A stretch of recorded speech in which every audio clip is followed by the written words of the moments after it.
They tell you one story, a comfortable narrative, but we're here to expose what's hidden in the shadows, demanding justice, fighting for accountability. The question is, are you ready for the truth? This is The Johnny Binder Show.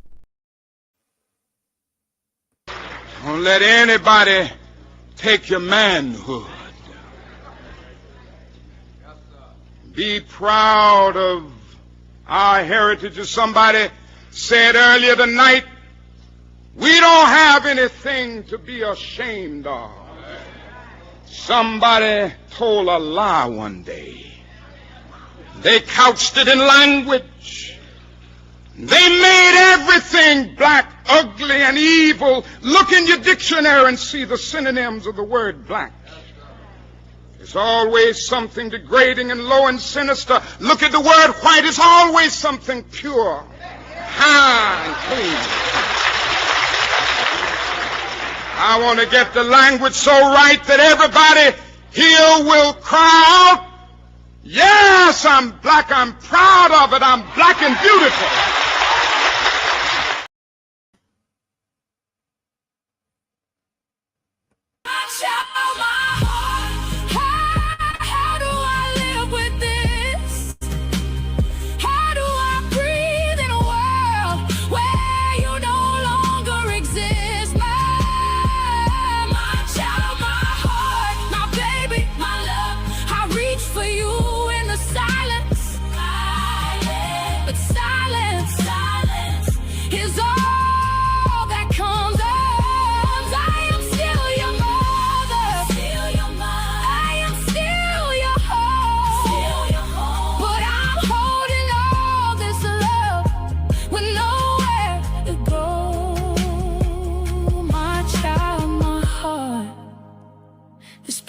Tearing me apart. I still say your name. I still keep your light. My child, my heart, my love.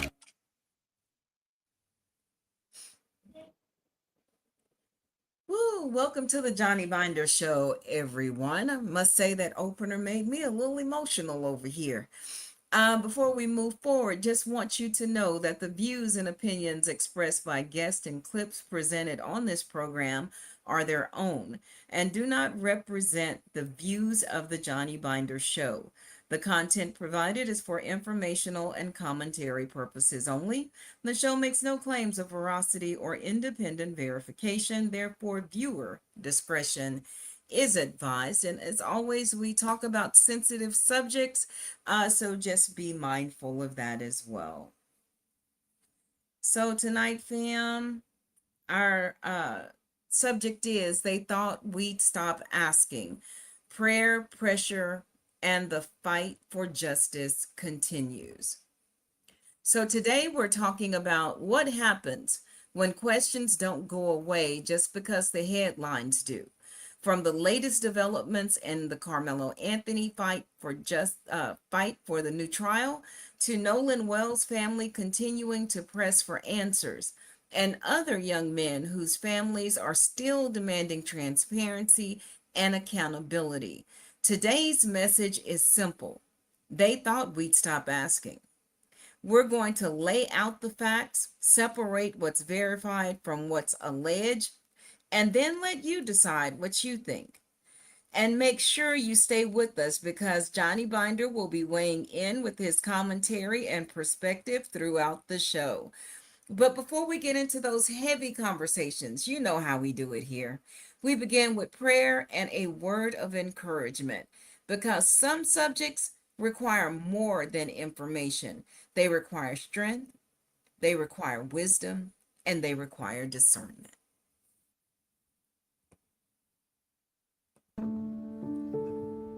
Dear God, I know your word says to be slow to anger. Controlling my emotions has been difficult for me lately. And normally I'm so calm and collected. But every now and then, I just step out of my body. I allow external forces and things that really are out of my control to control me, God, I don't want to get the rewards from the world. They get excited and salivate over conflict and high tension. God, I need you to keep me grounded. And I know so many people that didn't make it just because they couldn't control their emotions. Protect me from the darkest parts of myself and keep me reminded why losing my composure is not optional. And I thank you for keeping me safe and protecting me this long. Thank you, God. Amen.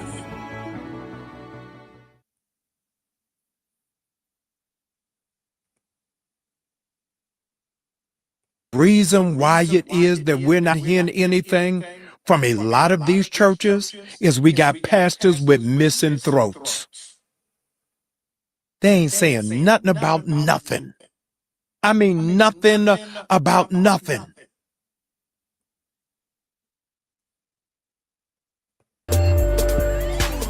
Reason.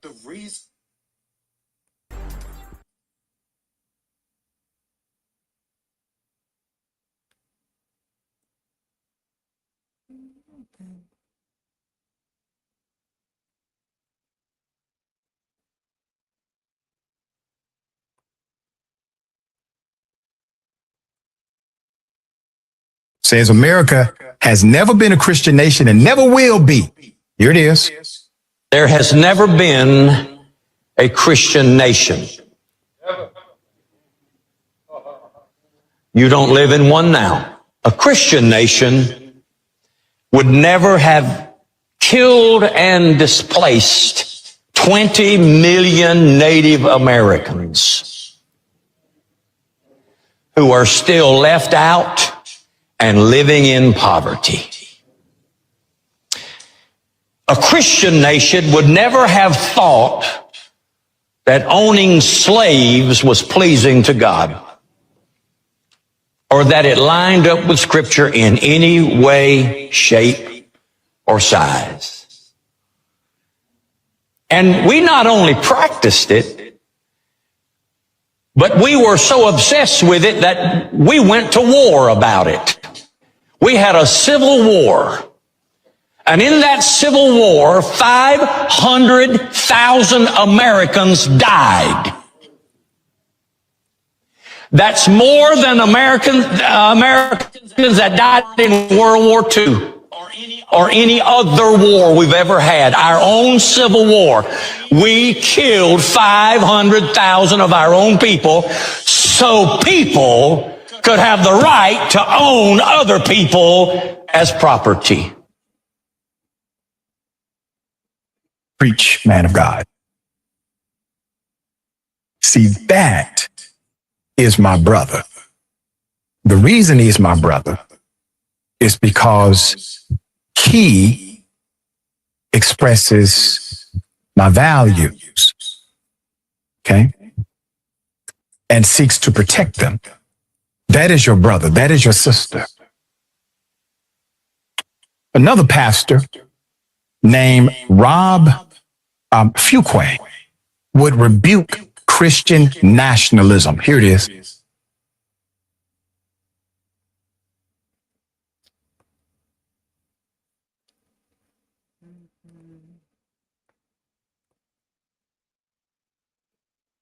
We declare our right on this earth to be a man, to be a human being, to be respected as a human being, to be given the rights of a human being in this society, on this earth, in this day, which we intend to bring into existence by any means necessary.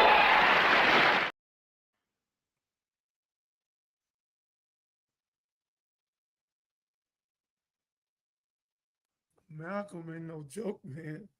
And I love him, man. And we have to understand now, we play it because they, by all means necessary right now. And the hanging of our children and our women, 14, 15, 16, cutting their heads off, taking their body parts, sticking in their mouth. There's too much going on, ladies and gentlemen. We open up with knowledge, wisdom, and understanding, freedom, justice, equality, food, clothing, shelter, love, peace, and joy. I got some stuff, some commercials I'm gonna do on here for my daughter in a minute. She's gonna come on and help us with the show and other people. But right now, ladies and gentlemen, this is very serious. The name of this is Prayer, Pressure, the Fight for Justice Continues. Minister, your volume is low. Okay. Okay. All right. It's at 100 now. Okay. So again, ladies and gentlemen, can you hear me now? Okay, keep going. Again, ladies and gentlemen, they trying to stop me because this show's so hot. They don't even want it out. We do different stuff. We solution based, and we try to open up your head where you can think and get yourself ready to be successful for your wife, your women, and your children. So we do whatever it takes to get you to understand that we've been lied to. And all that stuff about we're gonna wait to see and all, ain't gonna wait to see nothing. It's a homicide. Nolan Wells is a homicide, and 4 of them. We just got to figure out who did what. I kind of know, because I'm almost 1,000% sure about that woman. Can't prove it, boy, but it's no other reason to do what happened, because they didn't go there to hurt him. That happened from an altercation, his phone and all that. Then the girl seen it. I don't know where she at. She was on Nancy Grace last night. Nancy read the letter, and the sister done disappeared. We don't know where she at. Sister, wherever you at, if you can hear my voice, send the tape in and let us put you in a safe house somewhere. You definitely can't stay in Mississippi. We got to put some money together and move you, because they don't want nobody to come and help convict them 3 boys. And them 3 boys going to tell them who really did it with them. So again, it's ugly, man. It's a lot of ugly stuff. And the president of the United States ain't said one word. The attorney general ain't said one word. They don't give a damn. They clap. They don't care. How could he care? And he sent a bomb over there in Iran on 165 little girls from 6 to 12 years old. So they don't care. But God cares. And they're going to pay their dues, man. Mr. Trump, God will be to see you in soon. Keep going. I know you think you got it going on. Keep going. Don't stop. So again, ladies and gentlemen, I've been gave him over to God, so I won't even talk about him no more. So again, ladies and gentlemen, this is injustice in the racist state of the United States, Mississippi, with 2,000 hangings, and one person got convicted. 2,000 on the book. This is crazy. They have no honor, no respect for us. So we got to take 10,000 men, like I told Brother Azim, James. We got to put 10,000 men in Mississippi, starting Chicago next. When you do that, believe me, them Ku Klux Klan, them Spinhead and Proud Boys, they're not coming. They don't want, they cowards. That's why they got stuff on their head. They don't want to deal with nobody gonna deal with them. And all we there is to protect our women and children. If you don't grab them, you ain't got no problem. If you grab them, we're gonna take the rope, slap you up, put the handcuffs on you, call authority, take a picture. If they don't indict you and send you to prison, then we'll get the national and show. And ain't gonna be no slap on the wrist. So that means you've been hanging people. Once we start catching y'all, and we're gonna do it, we're gonna catch y'all. See, Nat didn't care about catching y'all. But we're gonna catch y'all. When we catch you, we'll tie you up. Take your rope, put you on national TV. You're going. Ladies and gentlemen, thank you for coming to the show today. The name of the show again is Prayers, Pressure, and the Fight for Justice continues. Let's go.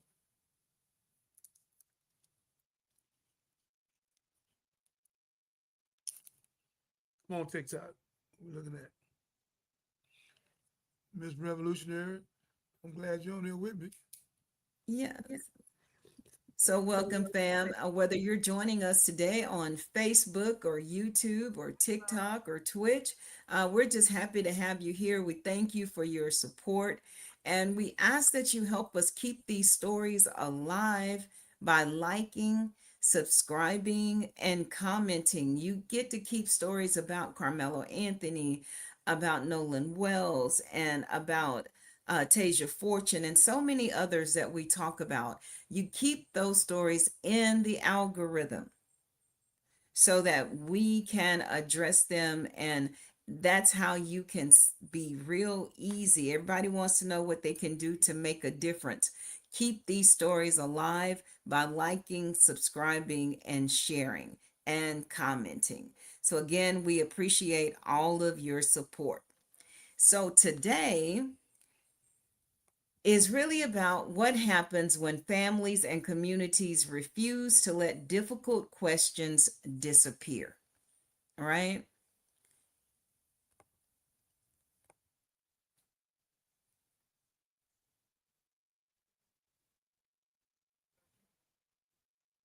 We're looking at the Karmelo Anthony, Nolan Wells, and several other young men whose cases continue to raise questions about evidence, transparency, due process, and accountability. So they're different cases, different facts, but people are still asking the pertinent questions, right? So we're going to start with Karmelo Anthony. Why is this case back in court? So let's start with where it stands right now. The original judge, which was John Roach, was removed from further proceedings, and Judge Michael Chitty is considering Karmelo's request for a new trial. The defense says procedural issues and off the record agreements affected the fairness of the original trial. Prosecutors maintain that Karmelo received a fair trial and that the conviction should stand. Austin Metcalf, what emerged at the hearing. Now, this information, the original jury largely did not hear. So, court testimony and records describe racist graffiti, racial slurs, bullying allegations, previous assault allegations, and other disciplinary issues involving Austin Metcalf. None of that proves what happened during the fatal confrontation, but because Karmelo claims self-defense, the question is now whether any of this information should have been available to the jury when evaluating that claim. So Karmelo's file, what prosecutors say was also kept out. So fam, we have to play this straight, right? Because there was damaging information on Karmelo's side too. Prosecutors presented previous disciplinary incidents and some disturbing messages, including one that reportedly said, "When I stab someone, I'm going to lick the life juice off the blade," which is really gross, y'all, but that's what they say. They said allegedly. Another message from the morning of the incident reportedly said, "I'm on the verge," and there's been no evidence presented that the incident message was specifically about Austin Metcalf. And much of this background information was kept from the original jury. So here's how we got there. Austin Metcalf was unalived on April 2nd, 2025. Karmelo was later convicted after the jury rejected his self-defense argument and the sentence to 35 years. Now, after the original judge was removed, a new judge has heard the argument over whether the problems with the first trial are serious enough to warrant doing it all over again.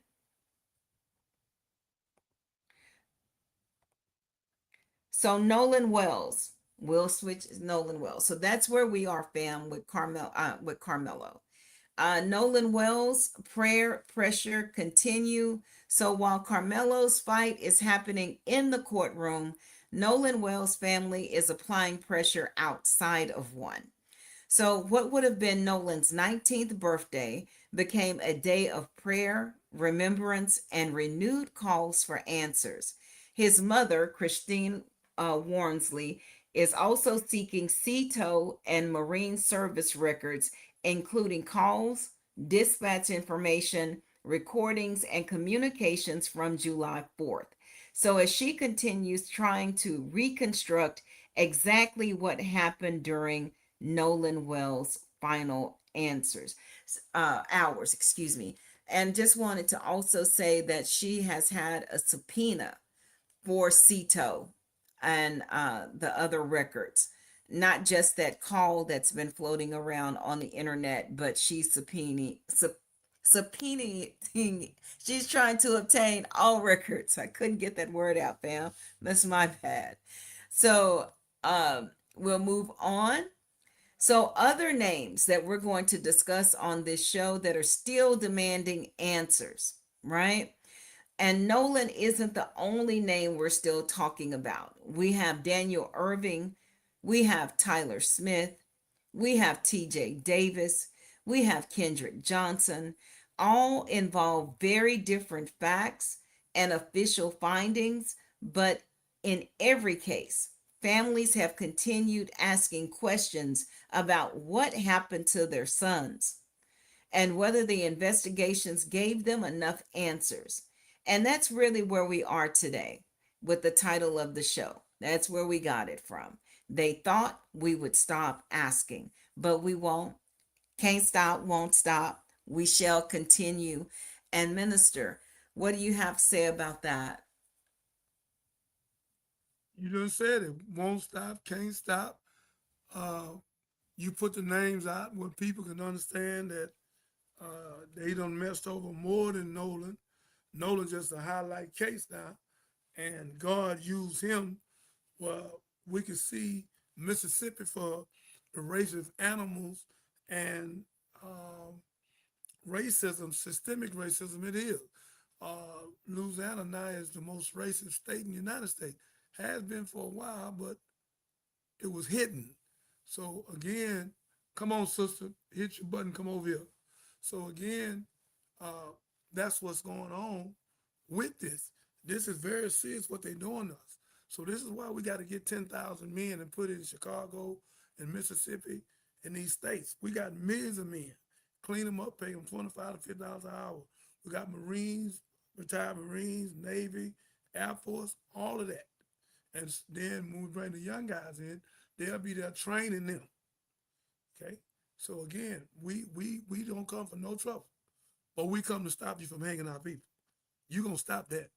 See, we already know the government ain't going to stop you. We already know the mayor, the chief police, ain't none of y'all going to do nothing. All y'all work together. So since we know that, now we're going to have neighborhood watch for ourselves. And when you grab our woman, we're going to grab you. Okay? We're going to throw you down, tie you up, take a picture of you, get the rope, get your background, call the police. And if they don't do everything right, we're still going to get you, and we have to take you to another police force. You're not getting away. We're going to stop y'all. We're going to come together and stop y'all because you're cowards. You hung that little girl in front of the church. You're a cold coward. Your whole family going to hell with a gasoline jacket on. Y'all animals. You skinhead, pride boy. Y'all day has come. We organizing right now. We're going to be 10,000 strong in these cities. We're not stopping. We know we got to protect ourselves. So we're going to protect our wife, our women, and our children. We have a right.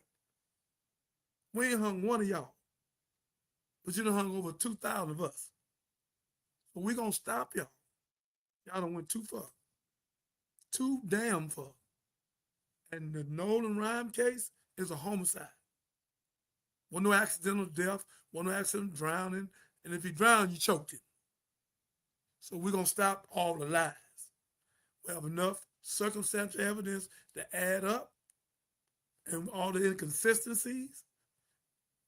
They ain't going to get away with this. And I know y'all trying to get the grand jury, Ku Klux Klan grand jury to go with it. It ain't gonna work, man. It ain't gonna work. And you took the insides of his body out.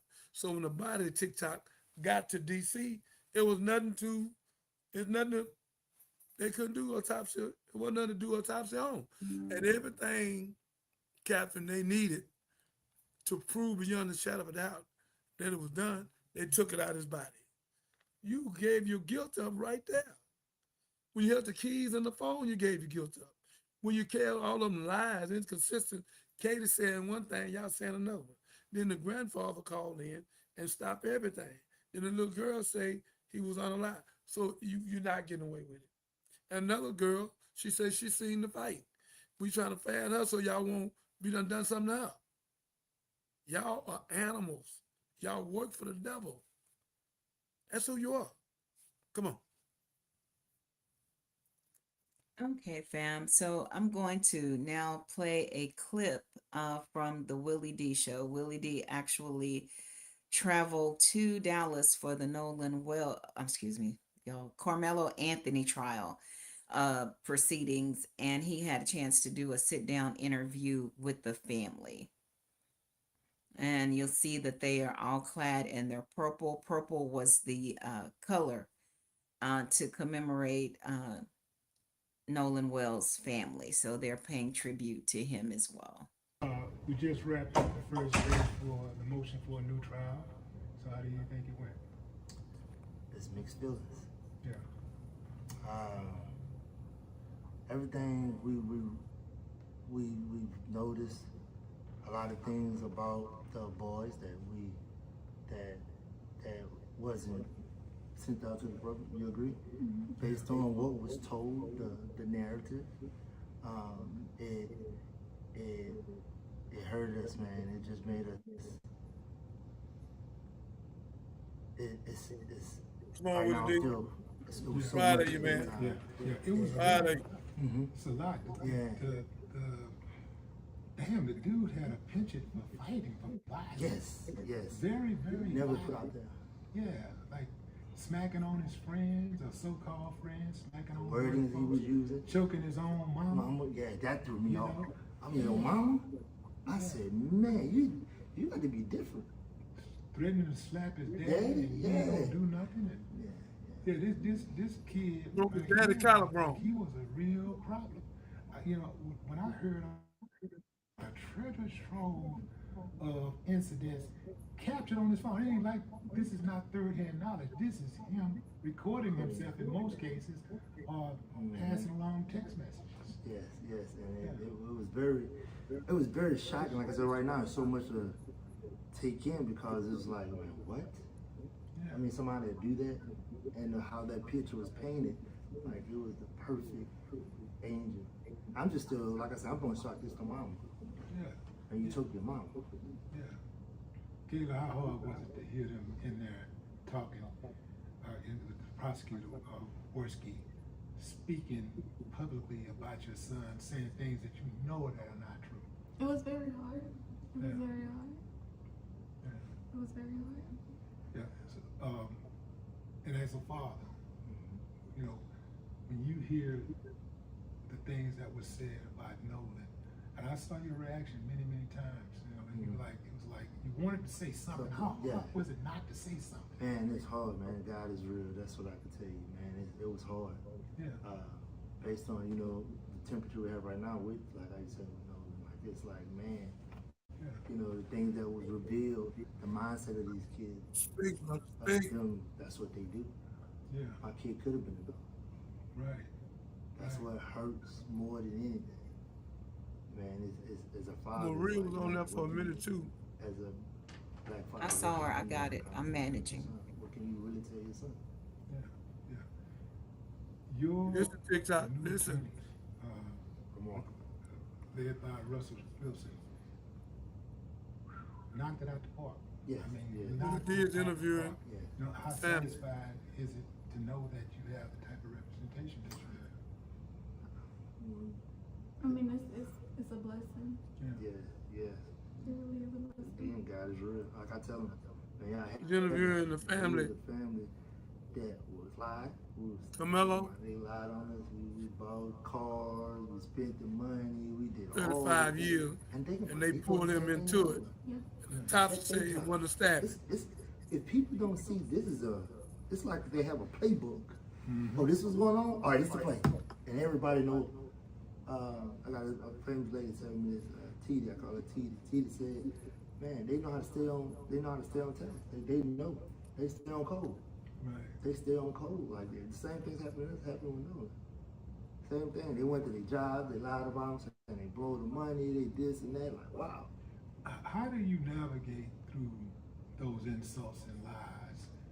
They're like, people saying all these untruths. People just saying things that you know to be a flat out lie. How do you navigate through that and try to maintain some sense of sanity? When you want to just explode. Man, talking to God, this woman here, me and her, we've been, like I said, I feel like what the little Mo used to say there, I cry, you cry. Man, we grew more than anything. Like, so we lean on each other right now. I lean on family. Yeah. It's a very hard. This is just hard period. Yeah. Like it's both sides, but it's hard. Like I said, you want the lies. I mean, we was lied on. We was lied on, and it's just like like I said, it's the same play. It was the same play, and if people don't see the play, is that telling you we can't win for losing? Right. Like you think about it was the exact same play. They went after their family, went after their job, so they purchased it. They said we did it too. We can't work. Our reputations are ruined. Like with my situation, it's like it's hard. It's hard. Yeah, that's the playbook. You're right. That's what they do. They, create chaos and then play the victim. And that's the end there. Before your comment, Minister Marcus, and welcome, Marcus. Good to have you on the show today.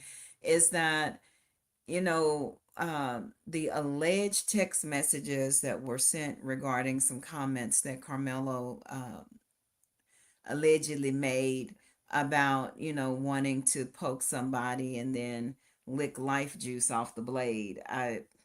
That's been all over Fox News. That's been on several news outlets that I've seen, but they haven't balanced the narrative and talked about the long extensive history that Austin Metcalf had of being a bully, of being violent, of being racist. They didn't mention any of that at all. They went straight for Karmelo Anthony. So, again, fam, I tell you, that's why you have to support platforms that are going to tell you all the story, not just the side that we want to hear, all the story. I don't know what the full story is. I just know that there's more than what they're sharing. And I'm glad that Willie D went and sat down and had this conversation with the family about that. Otherwise, we wouldn't have heard anything about any Austin assaulting his mom. Period. Marcus, what you got to say? Bring God Radical on, my beloved. She came over from TikTok. Thank you. Marcus, what you got to say? Ladies and gentlemen, while Marcus getting himself together, Willie D doing a great job. He's doing a great job going down there. That is so wonderful. And I salute him. I clap on him. We'll be traveling, me and Miss Catherine, and interviewing people like that and soon.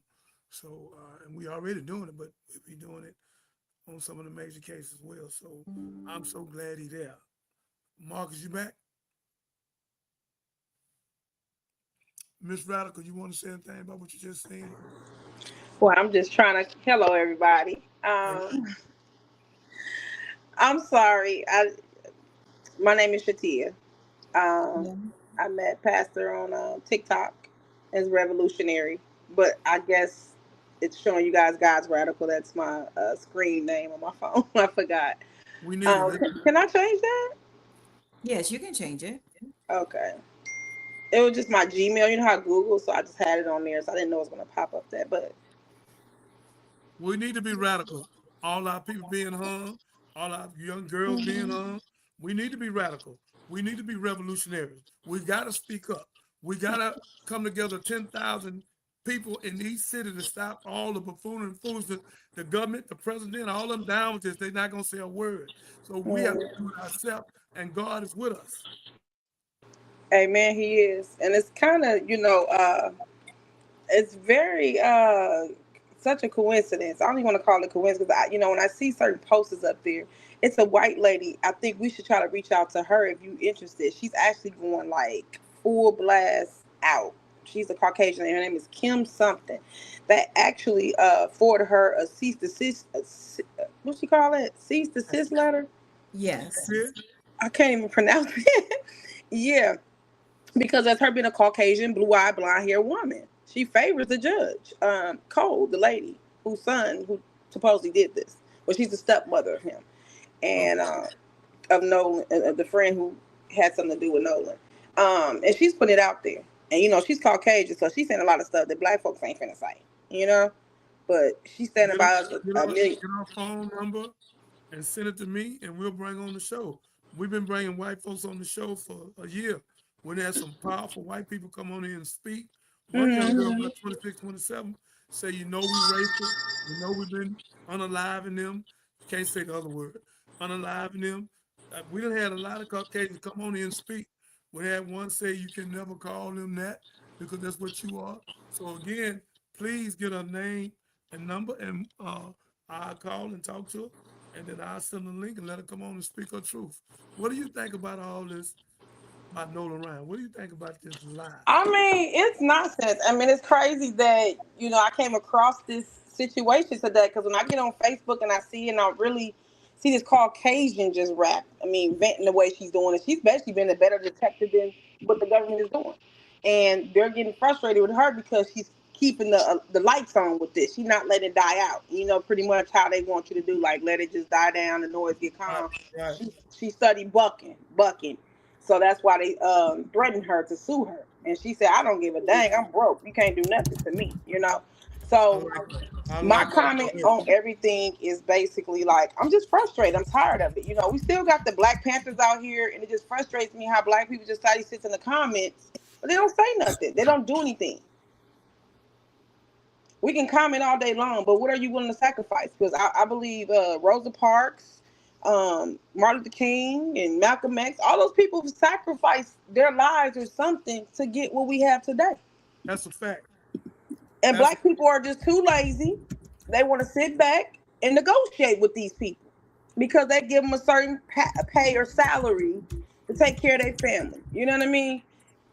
Back in those days, they didn't have the advantages that we have, but at the same time, they were still continuing to fight. They wanted equality. And now it's just like we become settled with it. We've had babies by these people, our grandkids, so it kind of makes people feel guilty, or they got friends. And it's like, you can't think of it like that because regardless, we'll never be equal to them if we never do nothing. We can't sit up here and let in-laws or our grandkids, because they have white men, we can't look at that. I never spoke on this like what you're saying. I didn't think about that, Catherine, but she making some sense. She saying some of the people got them in their family, so they don't want to speak. I could have 5,000 in my family. I don't care. I'm gonna tell all 5,000 of them, come go with me. We finna go speak the truth. So I'm not. Everybody is not a man of God. No, they not. They cowards. So Jamal Bryant just said he asked for we got 400,000 churches. 300,000 churches ought to be on here with us protesting, telling the government, shut it down. Mississippi had to be shut down. The governor been there 6 years. He gotta go. Yeah. He gotta go. He's a part of this. Yes, yes. Even when that gentleman he was running to the sheriff department 3 years ago. That black man was running through the woods, and the Caucasian man was chasing him down in vehicles and trucks. He ran to the police station, and they told him that they're not something. I forgot. They said they're not an Uber or a Lyft. Yeah. I wouldn't have left though. That's what I said too. I wouldn't have left. I wouldn't have left. Lock me up. I ain't leaving. Exactly. I'd call somebody. I'd have called somebody, you know, and got somebody to get down there with me, a crew. Hey, y'all come get me now. Because it's a whole truckload. I need about 10 of y'all come get me where we can match them up. But you know what? And now that you say that, because I thought, I don't think he's that slow. I think it probably was inconvenient for him to stay there. That's why he had to leave. Because maybe the sheriff probably threatened him to leave. He didn't probably have no phone or anything. I think anyone with common sense would have just stayed right there. So it had to be a situation that took place where he couldn't stay at the police station. I wouldn't have left. It almost sounded like a setup. It sounded like a Exactly. setup. Yeah, it sounded like the police officers was It had there, something to do with it, yeah. and they knew what was happening outside, and they knew like, hey, this is what's happening in our neighborhood, in our community tonight. So when people call about this, we already know about it. No rush. And so when he showed up, they were probably shocked, like, oh, how you get in? You know what I'm saying? Well, we can't help you, brother. Go back outside to the wolves. Yeah, Because I that's can't what it just sounded see like. him just leaving the police station. Even if the police was a jerk, I'd have stayed right there. So he had to feel some type of uncomfortableness with the police station that was not going to protect him. Either way it go, he was going to be got. Because it's the law enforcement. They in syncing with these people. So he going to try to make the best choice and try to run to get to somebody. One place I wouldn't run is in the woods. And number two, I don't want to talk about myself, but they never would have caught me like that. They catch me, all hell gonna break loose. So I can't talk on here. Marcus can't talk on here. So ain't nobody gonna catch me. Ain't nobody put me on no tree. Ain't none of that gonna never happen. A bunch of folks might go on the tree, but one of them ain't gonna be me. So again, I'm a gangster about me. I ain't scared of nobody on the planet Earth. Minister, I'm a minister. I minister you the word. If you touch me, I minister you, you know what. So ain't all that old softy stuff. I don't want to hear it. I don't want to hear it. All that keep hope alive. This Negro gonna sing the other night. Can we overcome? Negro, don't you ever sing that song again. Can we overcome? Don't you, Jamal Bryant? You did a great job. Don't sing that silly slave song. Can we overcome? Negro, we already done overcome, and we're gonna shut this down. We're gonna put 10,000 men in Mississippi. Air Force, Marine, they retired. They already signing right now. Shouldn't be even telling them. They signing right now. We're going to pay them for $25 to $100 an hour. They're going to be in Mississippi, Chicago. We got enough men to put in every state of the United States. We stopping this. If we catch you, we're going to spank you up, handcuff you up, take a picture with that rope with you, call the police. They don't do the right thing with you, we're going to the next level. We are not going to let you keep on whooping our women, hanging that little girl in the front of the church, took the boy balls stuck in his mouth. Say, man, y'all devils. Let me say it, everybody's scared of you, right? You animals and devils. And you got, you narcissistic. President, boy, God gonna get you. You cranked all this up. It's come from up here down. The government is no good, sister, because if it was, they would have a law where a president with a felony can't be a president. Democracy means democratis, the rule of the devil. So the devil let the devil in. Yeah. And how can one man start a war, then go to the Senate, then go to Congress? You should never have a law where one man can start a war and get thousands, millions of unalive. It don't make sense. But you know what? It's the fault of the church because you know what? It's supposed to be church then government. Government is supposed to basically back up the requirements that God asked for us to do on this earth. It's not supposed to be government then church. So the government has a lot of churches in a chuck hole and bribery and different things like that with the the F1C, what you call that contract or whatever. They can't talk about certain things or they made it a business. So God has not really been effective on this earth the way He needs to be because the church is not standing up. We are more powerful than the government. So if we activate us, you think the mighty hand of God is not going to come and do the same thing He did in the Old Testament where He lied them people when He was fighting against the people? But the people are not activating. They don't have faith. They don't believe, and they submitting to the government. Yeah, because we've forgotten, like the pastor always says, we've forgotten that we are the church.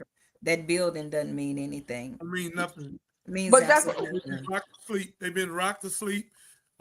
We had a tape came on a while ago where who that was?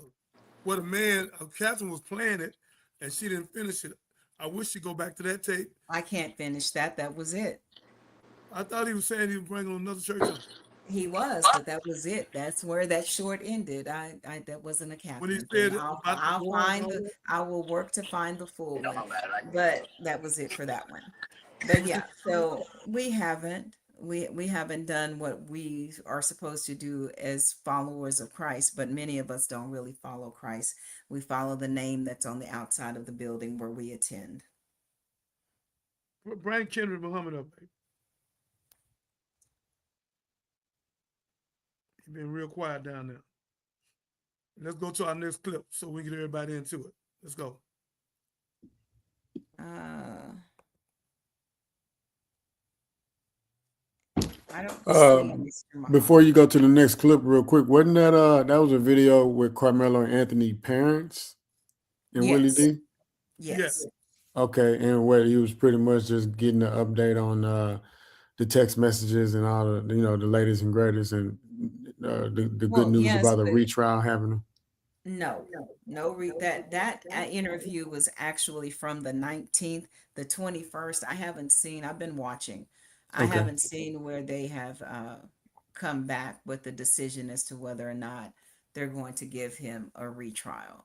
got it. So, yeah, the parents were essentially discussing what they learned in these proceedings, and what was spoken of about the backgrounds of both boys, and some disturbing facts that they on both sides, but only the disturbing facts about Karmelo, I mean, yes, have been in the media. They didn't say anything about the extensive history of Metcalf. He was even put out of elementary school due to anger issues.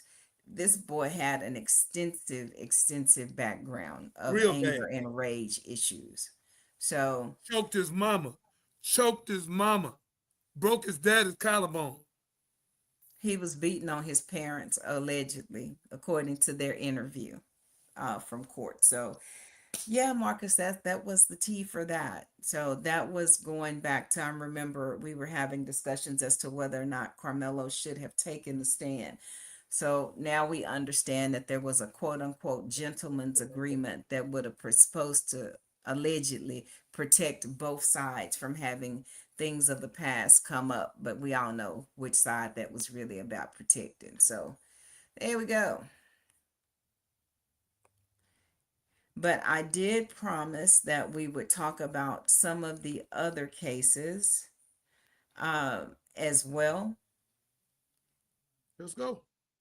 And we're going to now go with Shariah Davis. She was also featured on the Willie D show earlier this week about her son, TJ, who was unalived in similar fashion to TJ Nolan. Davis.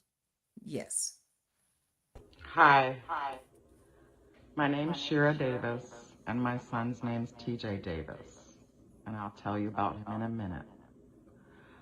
I want to tell Nolan Wells' family my deepest condolence. I'm so sorry about your baby, and I know firsthand.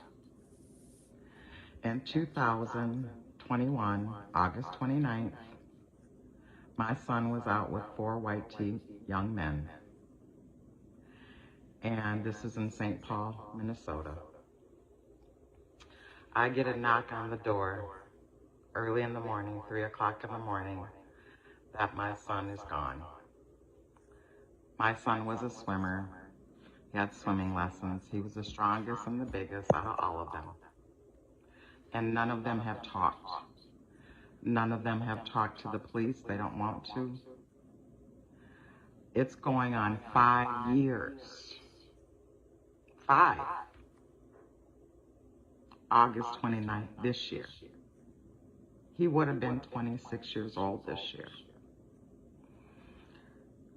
His father, my son's father, showed me the link yesterday about Nolan Wells.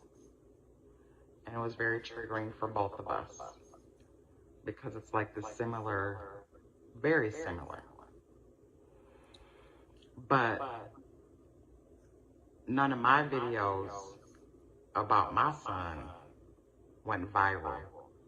All you creators that I tagged, that I asked, didn't talk about my son. and that hurts. And I'm not taking anything away from Nolan Wells and his family at all. But y'all pick and choose who you want to talk about. And I'm still trying to find answers. Let's talk about Kendrick Johnson Jr., Stop her for Miss Jackie, and Mr. Kendrick Sr. Stop her for 1 minute. Young lady, with all due respect, I didn't know nothing about your case. I just found out about it, and we went viral over 40 times. And whatever we need to do to help us, we don't pick and choose. When we find them, we find the evidence, we come. It's the Johnny Binder Show belong to God. And everybody I got on this show, we not scared of nobody. Only person we fear is God. I would never have no coward on this show. We don't do coward stuff. So, man, we love you. It was wrong for what happened to your son, but it didn't get to me some kind of way. And I apologize, but it's to me now. So whatever we need to do to crank it back up, we will. We love you, mother. And it's saddened that you lost your child. My God, we love you. Thank you. Let's go. And I don't see y'all blowing that up either. Do better. I will keep making videos. I'm just so burnt out. Grief is taking a lot out of me. And that's what happens when you lose a child. And I just want to say, dear Black parents, don't let your Black child, I don't care if it's female, male, go out with all white tea people. Because you don't know. Don't do it. You don't know if they're going to make it another day. You just don't know. So I'm going to show you pictures of my son and 3 of the white tea men he was with, because the other one, I can't find pictures. Please share TikTok. I do not ask much of y'all. I got like 25,000 followers. We will. And I need you to repost it, share, like y'all been doing with Nolan Wells. Yes, ma'am. Have a good evening. Thank you. You're right. Man, that's man. So it happened in 2021. That's why it's not current and we don't know about it. And a lot of people just started becoming content creators as of late. A lot more people are content creators than ever before. But again, it's August 29th, and it's almost at the anniversary, right? It's August 21st today. So I'm glad this has been highlighted. It's at the anniversary day. So R.I.P. TJ Davis. Make sure he was 20 years old. That's what it says. He was 20 years old, and they were investigating like thunderstorm tunnels. It was a thunderstorm and heavy rain moved into the area. So this wasn't like a 4th of July party where everybody out swimming and the sun out. This is going down in the waters. And so the critical event was the 5 people in the tunnel system when the rising water swept 3 of the men into the Mississippi River. There go that word again, y'all, Mississippi. It's always there, you know what I'm saying? So even though this happened in Minnesota, it's still the Mississippi River. So it happened in St. Paul, Minnesota, still dealing with Mississippi in a roundabout way. The Mississippi River go from the south to the north, straight down the middle of the U.S. So it was at a lake. 2 others managed to escape the tunnel while the other 3 dudes were swept into the river. 2 others managed to escape the tunnel. Somebody gave a 911 call, responders located and rescued 2 of the 3 people who had entered the river. TJ could not be located. It's crazy that his mom just said, she can get pictures of some of the guys, but not one of them. There you go. You know what I'm saying? I ain't going to say he did it, but somebody did it, right?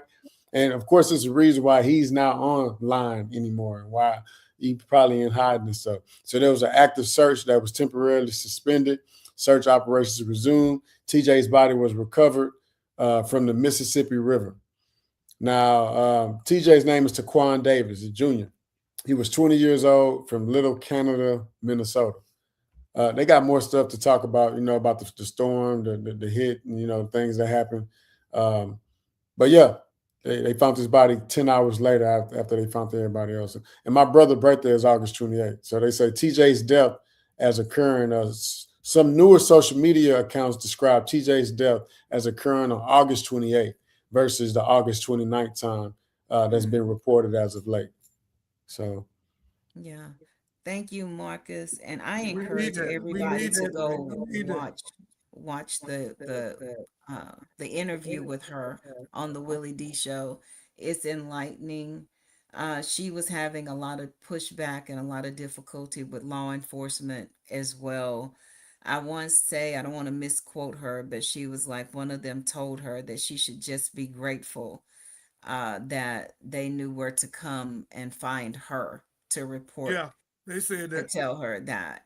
They Yeah, said but that. she knew automatically because she was like, I can't remember the name she called, but she was like, when law enforcement came, she said, what did, and gave the name of one of the boys do to my son without them even prompting her. So she had already felt something in her spirit.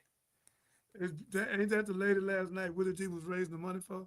Yes, Yeah, yes, and I'll have to get her Unite Give yeah, campaign. yeah.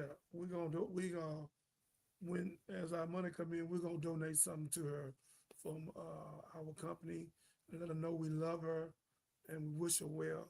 And Marcus, I don't, and I like what you said.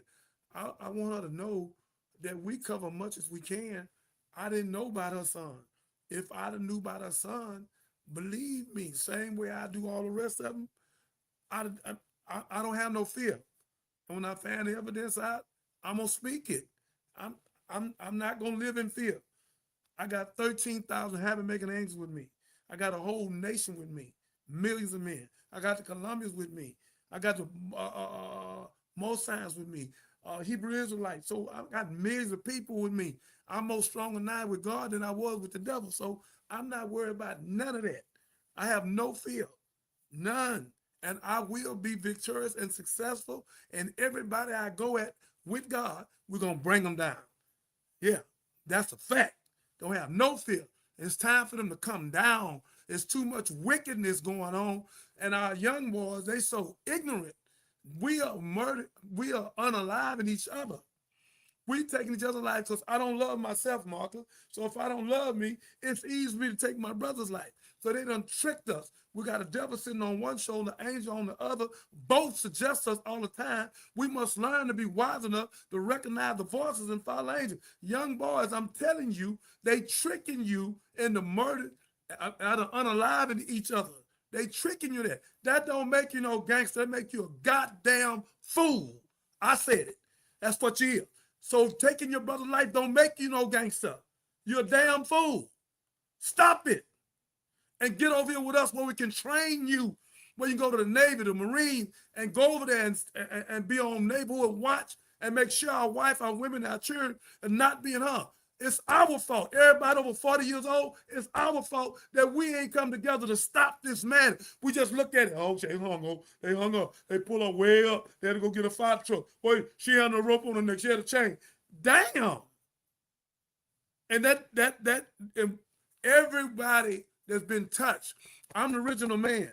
So I have to work and do what I need to do. And God gonna give us the money and the power, Brother Marcus, my sister, Radical, all of y'all. We will be successful this year. 10,000 men gonna be in Mississippi. Come on. Yeah. And at the top of the show, I Rotten also bastard. mentioned Kendrick Johnson, and this story stays with me. It stays with me. I always think about this story. So his family still rejects the account uh, ruling years later, and the case remains a symbol of unanswered questions. And I think also the family had had sued the government for $1 billion. Was it 2 billion?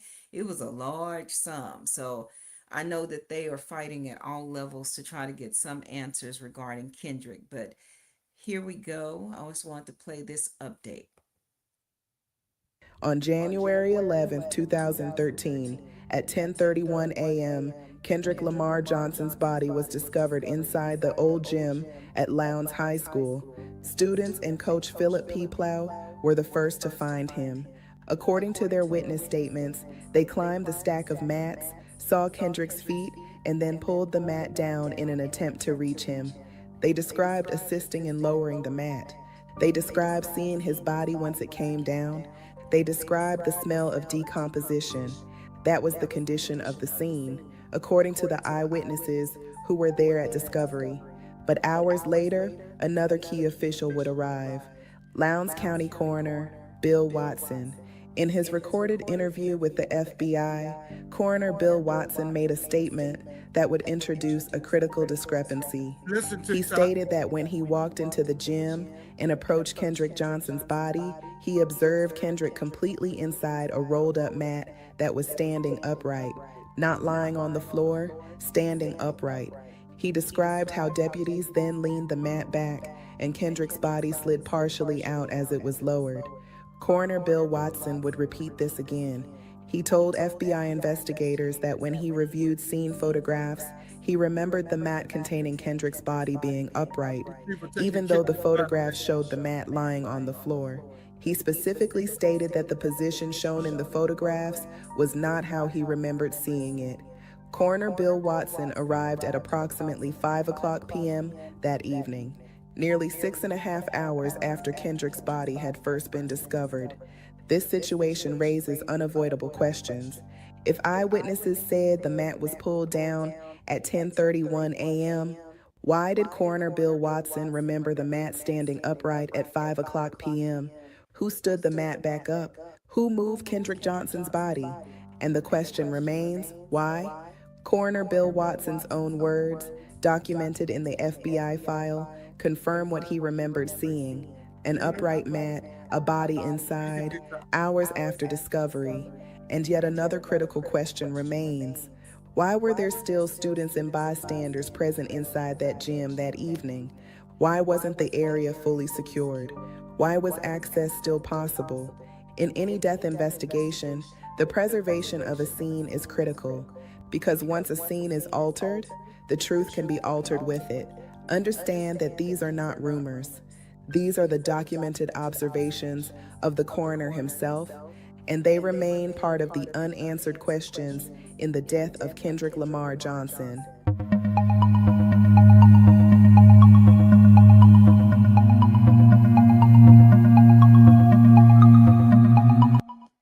Thank you, Miss Leah, for that production.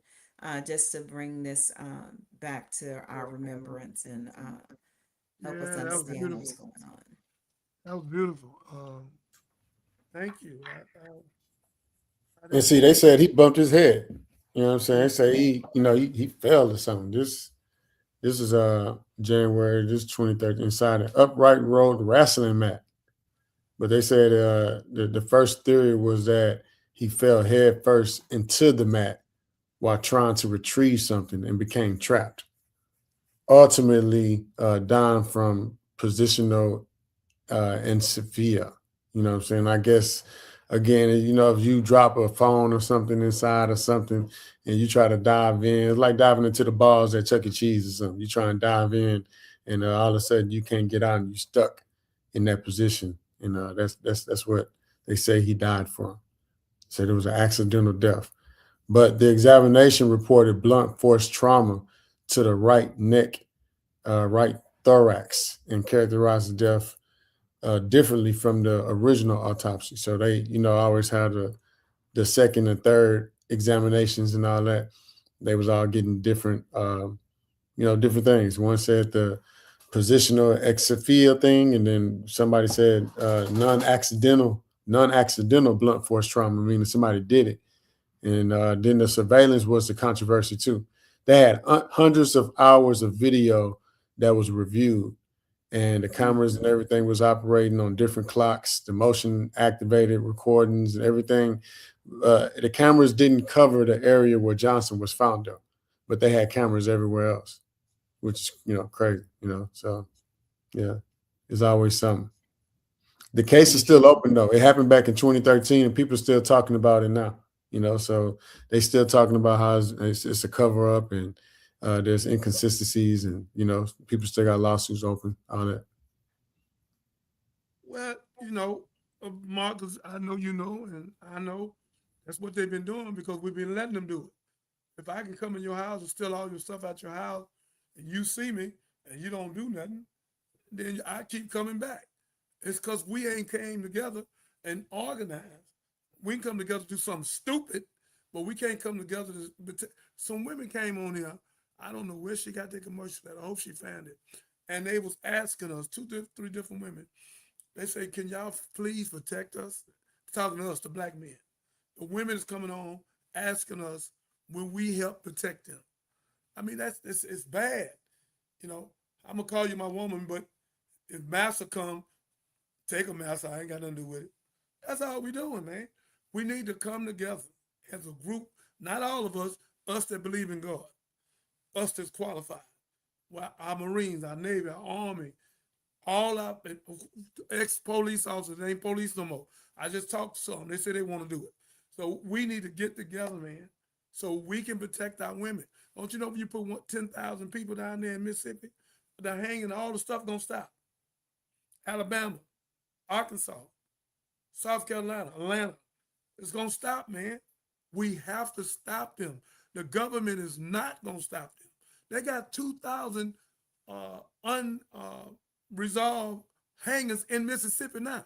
Mississippi is the racist state of the United States, brother. They kill people and throw them in the water to snakes and alligators. This ain't nothing new. This is what they do. This is what they do, man. Emmett Till, 1955, supposed to whistle at a woman. If he did, you give him a slap on the wrist. What you unalive him for? And then they found out 25, 30 years later, he didn't even whistle. They made that up, man. They habitual liars. They animals. They was in the cave with the dog for 2,000 years. The dog come from a wolf.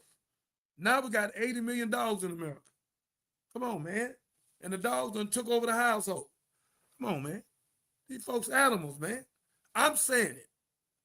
And I stand on it and can prove it. Come on to the next tape. Okay. Well, we will continue on discussing some of the cases that we're still asking questions about. So again, you've been speaking about the young lady, the teenager that was found hung from a tree near a church in North Carolina. So I just want Lord to have make sure that we mercy. keep A baby, Marcus, a baby. Pretty little girl.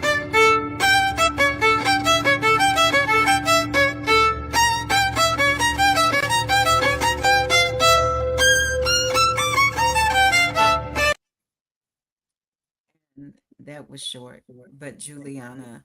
And again, we'll keep on. I think they were still trying to say that her death was a self unaliving and that she took her own life. But again, That's the she lie was, they always tell. I That's the know, lie they gonna always tell till we stop them. I know, but yeah, bless her heart. Bless and all prayers to her family as well as they Your go baby ain't through but that. 16 years old. That's what I'm saying. We got to stop letting our children, especially in Mississippi, go anywhere without us. When they go somewhere, we going. If we can't go, send the uncle, send the cousin. We have to protect our wife, our women, and our children. We too damn loose. We act like everything all right. Everything ain't all right nowhere in America, but specifically Mississippi. Man, you almost got to have your own investigation team nowadays. You know what I'm saying? Like, that's kind of what I'm starting to, because every time something happen, they just conclude the search. You know, they be like, yeah, Right. no foul play, nothing to see here. And then, you have to keep it moving because you don't have the team and the ability to continue with the investigation, the forensic testing and all these other things. But that's where it always stops. It stops when they want it to stop. So. And that's why, Marcus, we have to, I have a Children Foundation, Tabernacle, he's been paying for a lot of stuff. We got a lot of billionaires and millionaires now. And we have to put money in a place where we can use the money for forensic to further a case and keep going. We can't depend on them. Same way they did the autopsy with Nolan Ryan. They sent the body to D.C. When the body got there, wasn't nothing in it. So I don't understand why Crump, Al Sharpton, and all of them ain't filed $1 million lawsuit on the company that had the body. When you can take somebody's throat out, take their stomach out, everything they took out where they could find out exactly what happened to him, they took it out, TikTok. They took it out of Nolan Wells' body. That's felony right there. They did it on purpose because they don't want them to find out them 4 little white boys what they did. But if 3 black boys would have went somewhere with 1 white boy and he don't come back, all 3 of them been locked up that night or that morning. Believe that. Show you how I afforded. Wouldn't have been but a second. All of them would have been at the police department. They ain't even questioned these boys, man. They ain't brought them in. Oh, man. What we got next? Okay, we're going to move on to the Daniel Irving case. It was a similar unaliving by drowning. One of the guys that was accused was recently, arrested for tampering with evidence, but he wasn't arrested or charged with Daniel's unaliving. Days ago, police arrested 2 teenagers in connection with Irving's drowning and have charged them with tampering with evidence. The family addressed this in a news conference earlier today. Our Braceda Olguin has the story. Today we heard from Daniel's mother. She was very emotional and distraught and say these last 3 months have been nothing but agony as they search for answers. Our family has gone through so much the past 3 months. Speak, sister, speak. Waiting for the justice system to provide justice. Complete agony, day and night. From the moment we wake up to the moment we go to sleep. It's a soul tie between all of us. We're so equally yoked and connected that we feel this deeply. It's been 3 months since Daniel Irving drowned in Lake Ray Hubbard. According to the affidavit, Daniel and 2 other teens jumped into the lake off a bridge. DPD says after conducting a thorough investigation, they determined the cause of death was accidental. But just a few days ago, 19-year-old Lucas Roper and a 17-year-old were arrested for tampering with evidence. To conduct an independent investigation as to the cause of death of Mr. Daniel Irving. Now you may ask, why do we need an independent investigation? That is because this family has lost confidence in the system that is supposed to protect them. This family has a distrust of the Dallas Police Department. They have not given this death of an 18-year-old Daniel Irving the urgency it deserves and demands. According to the affidavit, the 2 suspects are accused of throwing out Daniel's clothes, driving away from the scene in his car. The affidavit also indicates that Roper admitted to deleting text messages between him and Daniel from his phone. A reasonable-minded person would know if you are not guilty of a crime, why would you throw away his clothes and delete messages and not even call his mother? With this new information, the family is calling for murder charges. Daniel Irving was an honor roll student. He was a member of his swim team. He was a strong, healthy young athlete. For these 2 suspects to say he drowned and they left, it doesn't add up. It doesn't add up. Something smells off to us. I reached out to Dallas police and the DA for further comments. They declined due to this being an active investigation. In Dallas, Braceda Olguin, CBS News, Texas.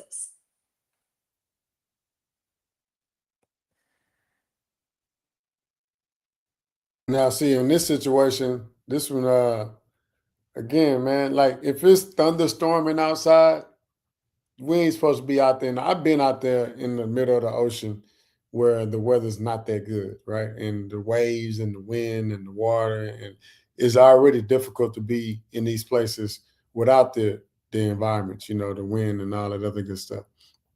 But on this day, Daniel and the other 2 guys, they were reportedly on a railroad bridge, and they jumped off the bridge the railroad bridge into Lake Ray Hubbard.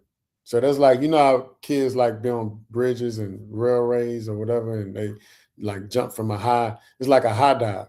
It's pretty dangerous. I saw a video the other day where somebody actually jumped from the bridge into some water below, and because it was so far, when they hit the water, it was almost like hitting concrete. You know, so so the autopsy says Daniel surfaced once and called for help before becoming submerged. So that is one of the most important pieces of evidence because it establishes that Daniel was alive and struggling immediately after entering the water. Now, what happened immediately after Roper, one of the guys, and the juvenile, they haven't reported his name because he's the juvenile, did not report the drowning to authorities at the scene. So after the situation happened, they threw Daniel's clothing into a tree, like some tree line that was near the bridge, into the bushes or whatever. And then they threw Daniel's cell phone out the vehicle after Roper instructed the juvenile to do so. Again, they're not saying the juvenile's name. Now, then of course they deleted text messages and things like that between. So did Daniel drown? The question is no longer simply did Daniel drown. The medical examiner says yes, Daniel did drown. Why did the people who were with him allegedly leave though? Why did they throw away all his belongings, delete the communications, all those things? And that's what his mom is saying, like, makes everything fishy. But of course, the cause of death, again, is drowning. The matter of death is an accident. And I think it's definitely not a good thing to do when you're jumping off a bridge or a high dive into anything below, whether it's water or cotton balls or whatever, right? Because you never know what's actually down there. But RIP to Daniel.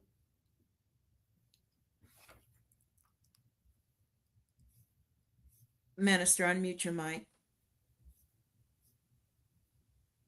Miss Radical, you have anything to say? You with us, sister? She doing something. Yes, I'm here. I'm here. Oh, did you see the tape? The tape of the one y'all just played? Yes, ma'am. I didn't see all of it because I'm kind of multitasking. Okay. We ain't got about 30 more minutes, and you being part of a major show. We over 30 million people in 12 months. God has blessed us. I know you don't know who Marcus is, but she's Happy Hair. One of the biggest hair companies in the state of the United States, and made millions of dollars from 2012 to now. So he been to was Marine or Navy, Marcus? Navy, U.S. Navy, man. Now, even with Daniel, right on Daniel, one of the things that they saying too is they didn't find his body till 4 days later. So it's like, they jump off the bridge. Instead of 3 kids getting out the water, only 2 get out the water, and they come up with a plan to not say anything and throw away his belongings. And then 4 days later, they came back and found the body. So some pretty interesting. Marcus, did they take his car? They didn't, and I didn't read that they just took his car, but I did hear that online on other platforms that they took his car, they drove his car home. That's the car that they got in after the incident. They say the lady say I'm reading Daniel now, ? What I'm saying, the inconsistencies. When you take somebody's phone and take this stuff, when you try to hide something, you make it a homicide. You make it a homicide. So I'm not going for that. And that boy strong could swim. So I ain't going for it. They did something to him. I'm calling it out. There's too much evidence. There's too many consistencies and hiding stuff. What you hiding? If you're in the water, I'm going after you. I'm going to take your keys, your car, and don't tell your mom. Man, come on, man. Stop. Same thing all over again. It's coming out now. They hate this media now. They hate it because now billions of people are seeing this. Billions. And I'm telling you, Mississippi and America is going to change. But specifically Mississippi, they number one. They number one animals, and they work for the devil. Ku Klux Klan head, Proud Boys, they in suits. They in the judges, they DAs, they school teachers.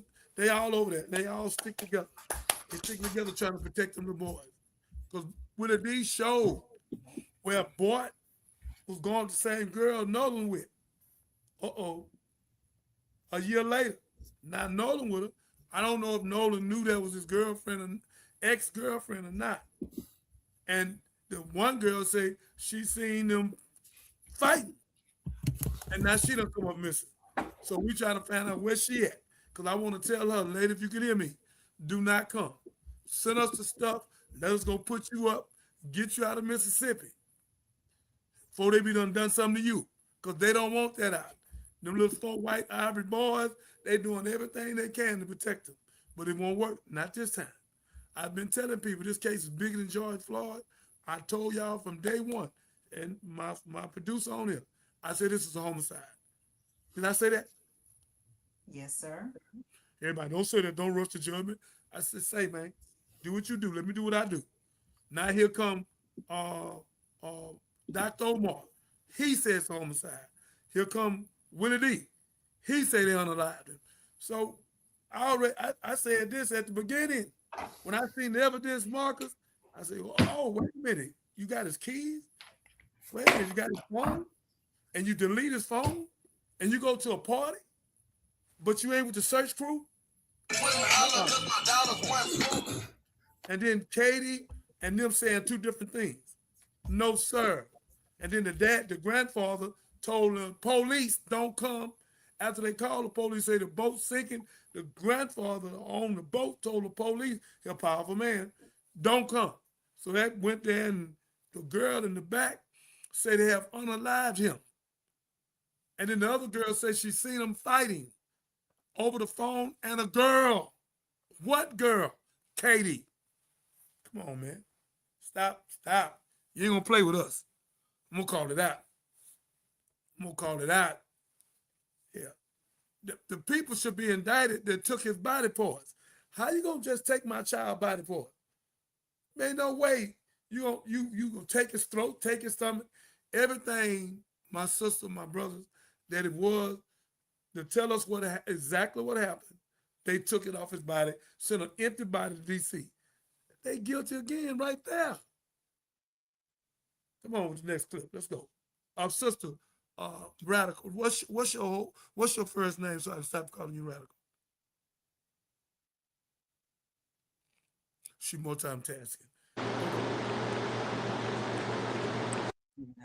And I have, just so you know, ma'am, I have you on mute just to reduce the background noise, but you can unmute yourself at any time. Okay, well, we'll move on to an update regarding Tyler Smith. Tyler went out graduation night, high school graduation night, with some of his white friends, and did not make it back home.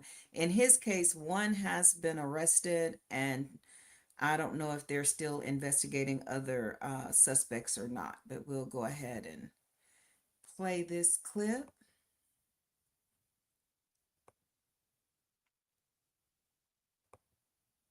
They don't believe that Tyler Smith shot and killed himself.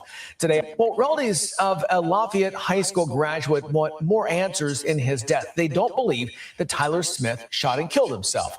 Today, our Lee Searcy was there as they went to Fayette District Court for the suspect's first court appearance. 20-year-old Bryce Chestnut stood before a judge charged with tampering with physical evidence. He waived formal arraignment and entered a not guilty plea. Sitting in the courtroom, the family of Tyler Smith, an 18-year-old who police say died from a gunshot on July 4th at a home on Bluebonnet Drive, Lexington. Chestnut's arrest citation says police recovered a gun and a shell casing from the scene, but it didn't match the weapon police found at the scene of Tyler Smith's death.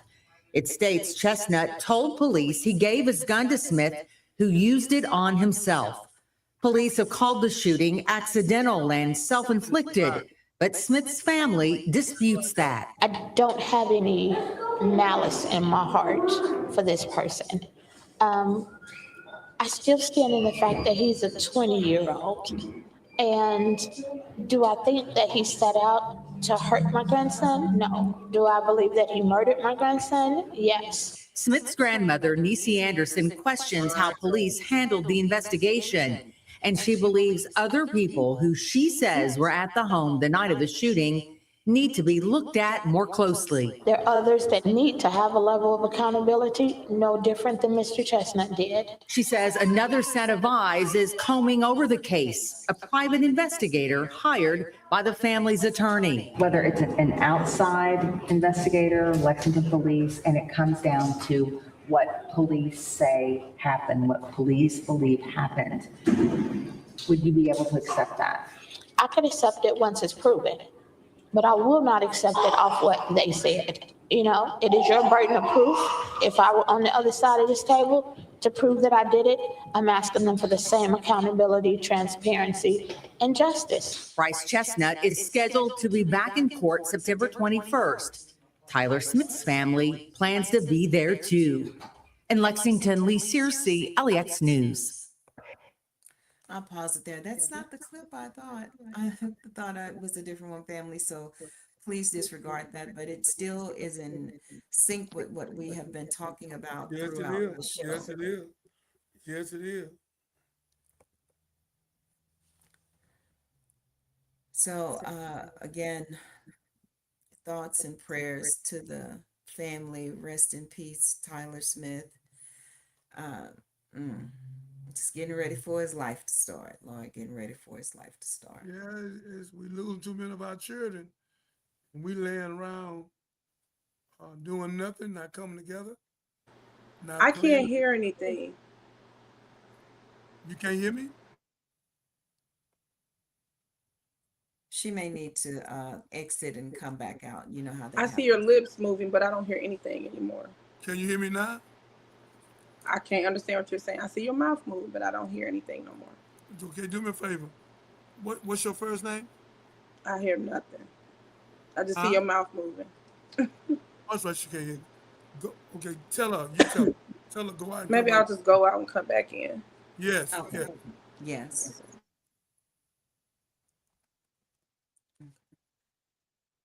Yes, just tragic. But I want to say I noticed that the last two stories where families have openly said that they are asking for private investigations to take place in these cases. And I know that's something that you and Marcus were talking about even before I played the clip, because it's almost like, no, we don't have any confidence in what law enforcement comes back with.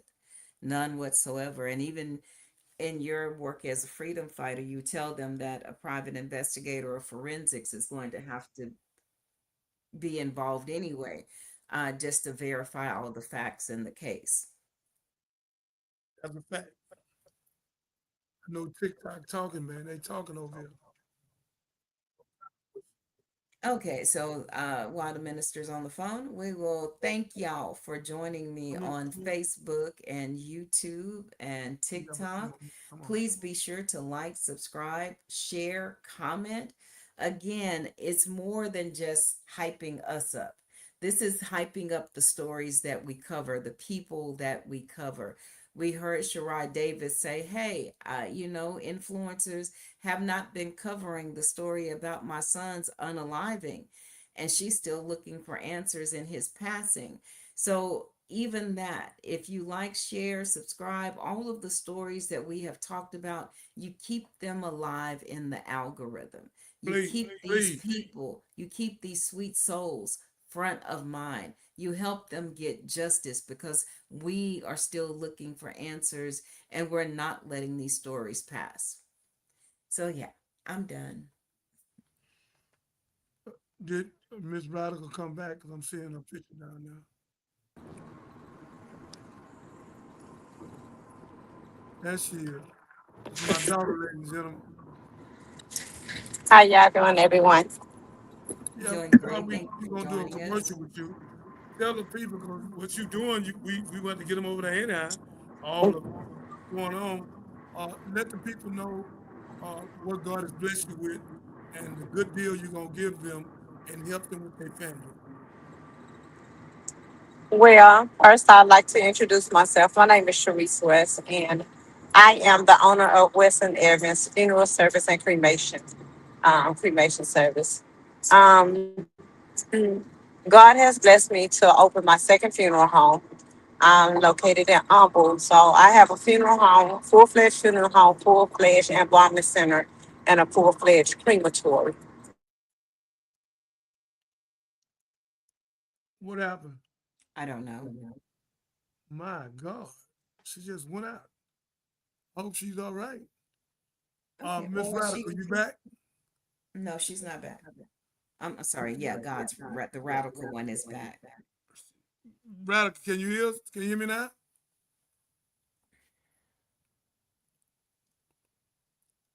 They messing with our film and stuff, ladies and gentlemen. TikTok is going down over here. My daughter was speaking about her company uh, and to help people, and the whole phone number went out. Miss Radical, can you hear me? Okay, if she hear me, she'll come up. What's the next one we got? We really didn't give that one much justice, but Which one again, was it? thoughts and prayers with the family. We were talking about the need for families to prepare to have PIs in this case, in these types of cases. Let me clear it then. Every family, I don't give a damn where it's at. Get the money, do GoFundMe, get your family members, whatever you need to do. Make sure that, come back up, baby. Bring them back up, baby. Make sure that you, she at the bottom, baby. Bring them back up. Okay, Make, I'm looking for something. I got it. make sure you get an investigator. I don't care what they say. Get your own outside investigation, because if you don't, they don't care. And I finished when my daughter finished speaking about our company. Her phone went out some kind of way. Tell them what you got again, my beloved. So I'm sorry, my phone was interrupted again. That was a family had was calling in just now, but my apologies. So again, I'm into death care. I'm into death care. I'm a licensed insurance agent. If you guys ever need pre-planning service to pre-plan your burial service ahead of time, that is something that we can do. The benefits of what I have going on is I'm a successful Black woman and one of the only Black women in the city of Humble that owns her own crematory. So outside of, if you don't have, or if you know anybody that don't really have maybe a lot of funds to go to the cemetery, then it'll be a one-stop shop with myself over at the funeral home. So that's something that I would like to bring to you guys. We're also a funeral home that also service. We have special deals for first responders and veterans also as well. So Okay. that is something that I would like to introduce to you guys. I And the can't wait name to of get your in touch with you. company? You have a website, you have a phone number, you have the Yes, name of the company. Can we get that and give it to my sure. COO, and she'll put it on the page where the people can see it. We touch 1 million people every 30 days. So 1 million people will see what you're doing. You get all that money and you make all the money, you can come sponsor this show. Thank you. Absolutely. So the name of the funeral home is West in Evans. That's West like the directions, and then there's Evans, EVANS. That's Memorial Funeral and Cremation Service. We're located at 1327 South Houston Avenue. That's located in Humble, Texas, 77338. It's right next door to Humble Civic Center. The funeral home number, hold on. The funeral home number is 346, and that is, hold on. And text me all of that. We're gonna put it up ourselves and put it on our page. Yeah, the funeral home number is 346-896-8403. So yeah, and I want to thank you also, Johnny, for allowing me to even come on and introduce what I have going on. I really thank you and the people that support you that's also here on your show. I thank you so much. You can stay on as we go. We got about another Sure. 15, 20 minutes. You can see what we do. And Okay. I'm gonna let you text me all of that. I'm gonna give Okay. it to your old Catherine from Fort Worth, by the way, Okay. and then she'll put it out for you. She's a Okay. time marketer. so she can help you with your place. Matter of fact, I'm gonna let you Okay. in her. She's a Okay. mark. She can push a button and everybody see you. Okay, awesome. So I'll mute my phone and I'll listen and see what you guys do. Thank you guys. Okay, stay Thank on. you. Thank you for that business I will. highlight. Congratulations. She's congratulating you, Kat. Cherie. Thank you. Catherine is congratulating you. Thank you, Miss Catherine. You're welcome. Radical, you back? Yes, I'm just listening. I want to tell her too. Congratulations. That's a big plus. Hearing the sisters, That's right. pushing something like that. That's my daughter. That's my daughter. Thank you. So that's Thank your you. biological daughter? That's my Yeah. biological daughter. Really? Okay. Because I'm actually, she said humble. I'm from Chicago. So, but I live in Texas also. So when she said humble, I'm like, okay, I didn't stay too far from humble on the north side. You say you from Chicago? Yes, but I was in Texas. God led me to the north side, which right there by Humble. I stay like a 45, 1960 and 45, right there by that shopping center. But I moved down towards East Texas now, so I'm between Lake Charles and Beaumont. Okay. All right, you good. Let's go to the next clip. Let's go so she can see No, what you we do. got interrupted. So as you were saying about families getting investigators. Oh yeah, ladies and gentlemen, we're speaking on all these unaliving cases. Always get your own autopsy done, forensic. Get your investigators. Do not trust these people. Most of them Ku Klux Klans, skinhead, Proud Boy, and all the time they ain't got the mask on. They got a suit on with a tie, straight tie. They ain't gonna wear no bow tie. Straight tie. Bow tie mean you're free. That loose is what they do, and that's what they've been doing. So again, Mississippi is the most racist state of the United States.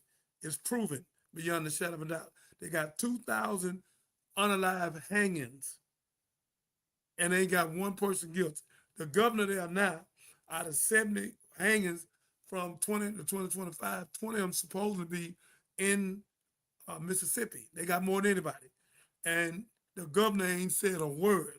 I guess him and Donald Trump is the same person. He ain't said a word. So again, always get your own investigation. Don't you ever believe in these people. These people don't give a damn about you. And they put you in slavery, and you're in slavery now economically and mentally. You got a devil sitting on one shoulder, angel on the other. Both suggest us all the time. We must learn to be wise enough to recognize the voices and follow the angels. Black people, stop believing in these people. They don't give a damn about you. I can't say it no clearer. Thank you. Let's go.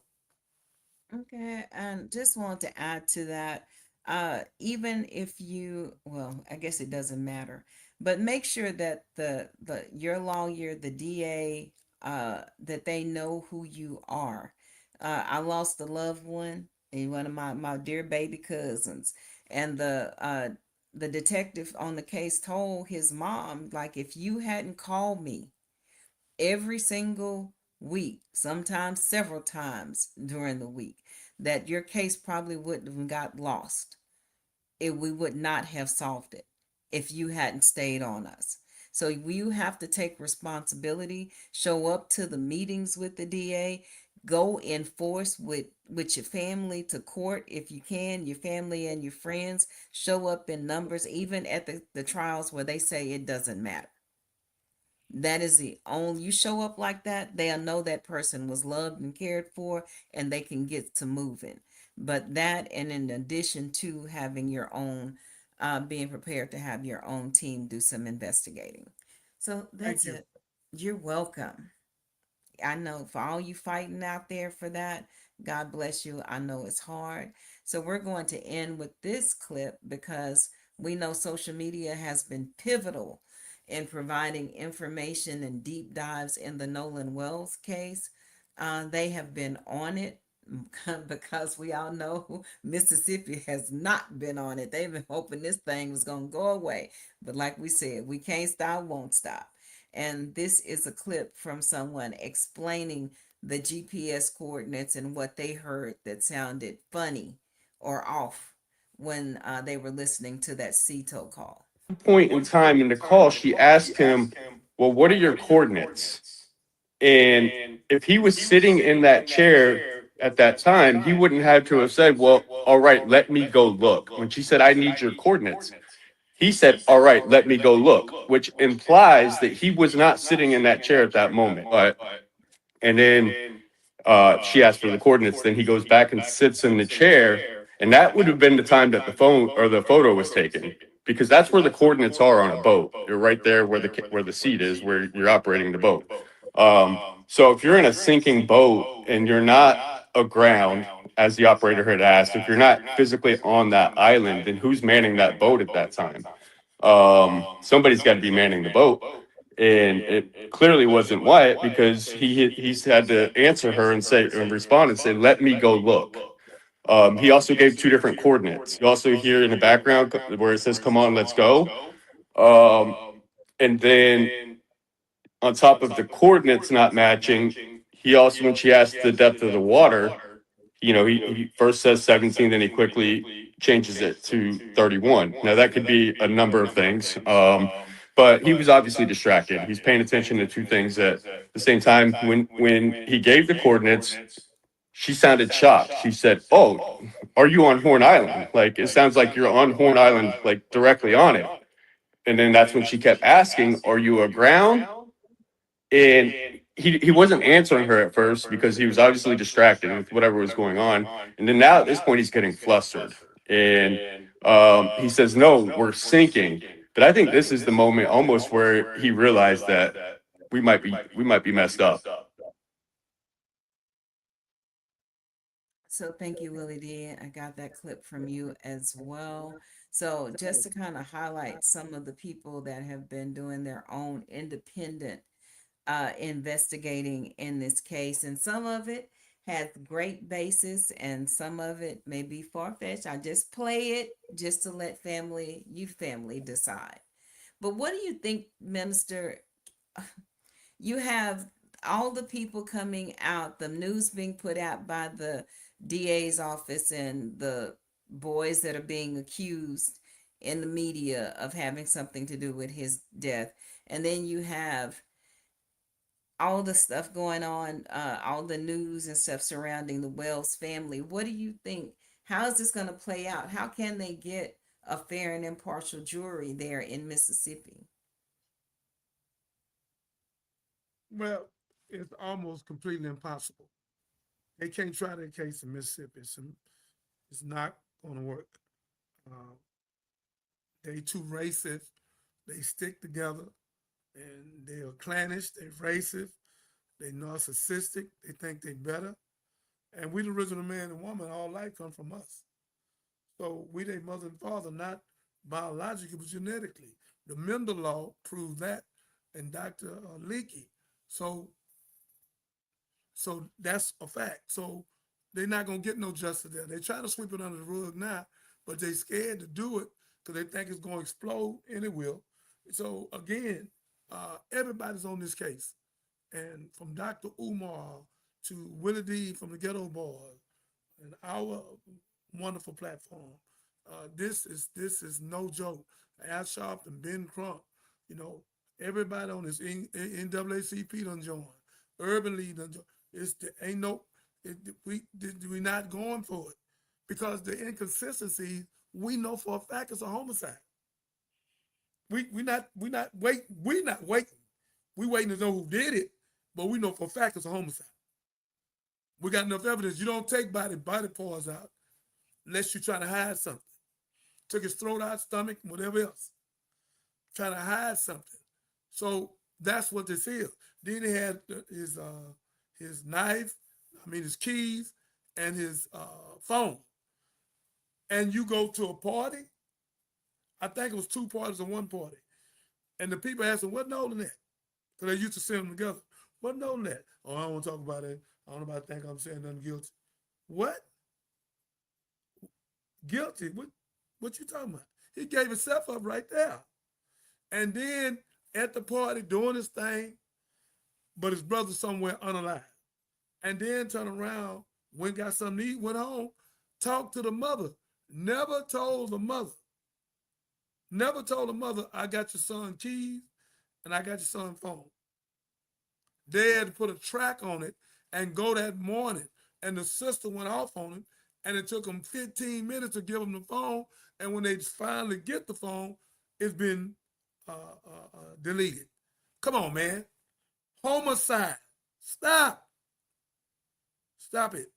Then Willie D got a picture with his name Bart, right? Bart on there with the girl hugging her. Used to be his girlfriend. And then I have some brother Nolan with the girl. And the girl last night on Nancy Grace's show say she heard him arguing over the woman. And they wanted his phone. And he wouldn't give it up. They start fighting. She seen them fighting. Not me, her. Now all of a sudden we don't know where she at.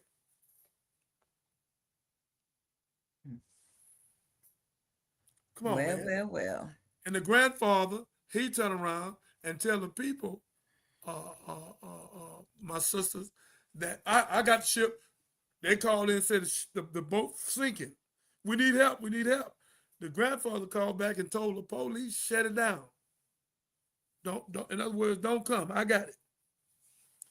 And went over there and protected his grandchildren. What he did. And the girl on the tape, what did she say? Miss COO, what the girl in the tape, what did we hear her say? Nolan, don't unalive. Yeah. I think y'all heard that, huh? Why would she say that? The only reason she said it because she seen it. You say what you see. So that bull crap and that Ku Klux Klanism and your racism has caught up with you. You, Mississippi, burning, the movie y'all did, burning. The governor need to go. The mayor need to go. Y'all are rotten bastards, and the chief of police. Y'all rotten to the core. And I pray every day God remove y'all and put the plagues on. You already got a curse on you. You're not getting away. Y'all going to hell with a gasoline jacket on. Y'all work for the devil, and you animals. My phone number is 281-896-8215. Call me. I come to Mississippi. Yeah. You ain't gonna touch me. You ain't gonna put me on no tree.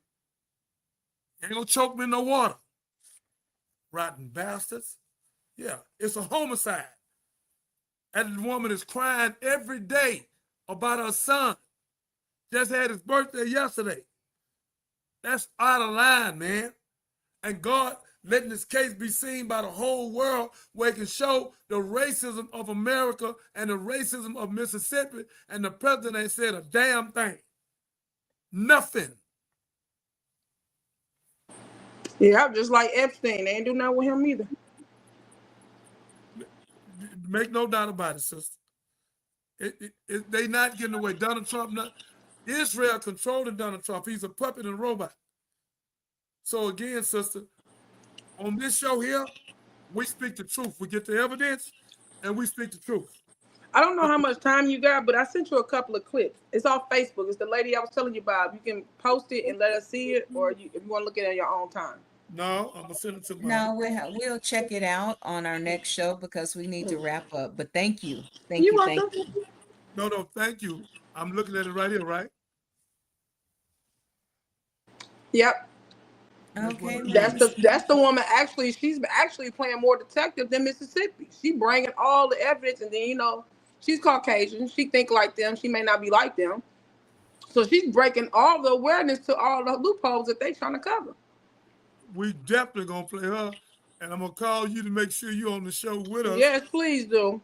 I promise. And make sure y'all follow her, because basically, I'm telling you, this woman should have been CIA herself. And you know what? I guess, like I said, she Caucasian. She said, "I am so sorry, Black people, that it took for a boy to lose his life for me to find my tribe." My God. What's her name? Look at the video. It's on there. Her name Kim something. It's on Facebook. Okay. Thank you We're for gonna that. play We're it. definitely gonna check it out. We're gonna play it, and we're gonna get it, check it out. we're gonna do a show for my COO out here. And I sent you the other video of the young lady. It's another lady named Katie on there. I mean, another lady, but she picked up on the video. She zoomed in on Katie, the girl that y'all talking about. He was fighting, they was fighting over about Nolan. She basically dry snitched, and she had a footage that she zoomed in and showed the evidence that she was right there at the same time as everything was going on. And it's another one on there where the opposite, the oppositions try to go to an engineer, a Navy engineer, to kind of clear up the recording to hear what they were saying, and it basically said exactly what they said. He's unalived and different stuff in the background. And she's a black woman.